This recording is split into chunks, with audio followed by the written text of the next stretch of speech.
The Danforth Center, after 20 years, has a lot of achievement to show. When we look 20 years ahead, in many ways, the challenges are far more daunting. How are we going to feed a growing population in a changing climate where we essentially have no more arable land? How are we going to feed up to 10 billion people in the next 20, 30, 40 years? What technologies, what approaches are we going to use to do that? If we don't get the answers to plant science and agriculture and food and nutrition, you don't have health and wellness.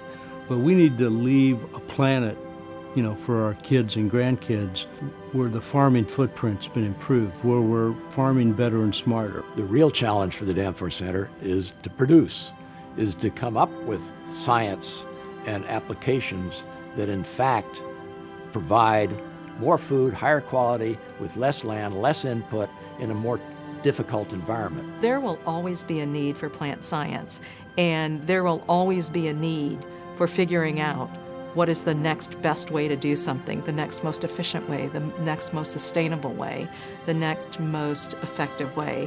And that's what the scientists here are doing every day.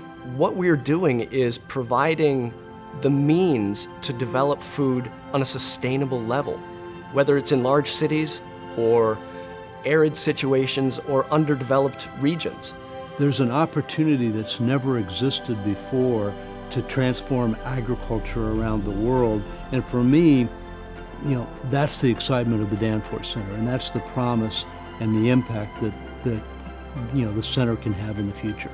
Understanding how plants work, how we can grow better, more efficient, more nutritious crops, that is something that we have to do. Whether we want to do it or not, it has to happen. The world's problems are our problems to solve, and we are here to actually make a difference. We have the tools, and therefore we must do what we can to benefit the world. Because if we don't do it, nobody else will. It's easy to see how those of us at the Danforth Center are contributing to that, but it's really important for everyone to understand this is a collective effort.